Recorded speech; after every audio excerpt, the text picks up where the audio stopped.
పేద గిరిజన రైతుల తరపున పోరాడిన పాపానికి పట్నం నరేందర్ రెడ్డిని జైల్లో పెట్టారని బీఆర్ఎస్ కార్యనిర్వాహక అధ్యక్షుడు కేటీఆర్ ఆరోపించారు. లగచర్ల దాడి ఘటనకు సంబంధించి చర్లపల్లి జైల్లో రిమాండ్ ఖైదీగా ఉన్న పట్నం నరేందర్ రెడ్డిని కేటీఆర్, బీఆర్ఎస్ మాజీ శాసనసభ్యులు పరామర్శించారు. కాంగ్రెస్ ప్రభుత్వంలో అమాయకులు జైల్లో ఉన్నారని, అరాచకాలు చేసేవాళ్లు మాత్రం గద్దెనెక్కి కూర్చుంటున్నారని విమర్శించారు. జైల్లో ఉన్నవారి కుటుంబాలు ఎవరూ భయపడవద్దని, వారి వెంట కేసీఆర్ ఉన్నారని హామీ ఇచ్చారు.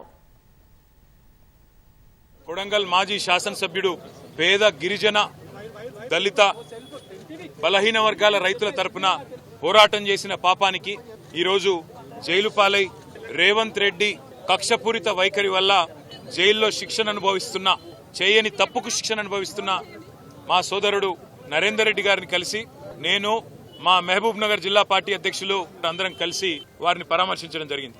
వాస్తవం ఏంటి అంటే ఈరోజు సంగారెడ్డి జైలు నుంచి మొదలు పెడితే చెర్లపల్లి జైలు దాకా అమాయకులేమో జైల్లో ఉన్నారు. కానీ కొడంగల్ నుంచి కొండారెడ్డిపల్లె దాకా అరాచకాలు చేస్తున్న దుర్మార్గులేమో ఇవాళ గద్దెనెక్కి కూర్చున్నారు.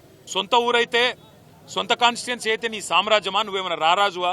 నువ్వేమైనా చక్రవర్తివా? లేక 1000 ఏళ్లు బతకనికి వచ్చినవా? నేను ఆడింది ఆట, పాడింది పాట అంటే నువ్వు నీ అంత కాదు, నువ్వు చక్రవర్తివి కాదు రేవంత్ రెడ్డి. నీలాంటి వాళ్ళు చాలా మంది కొట్టుకపోయినారు, నువ్వు కూడా కొట్టుకపోతావు.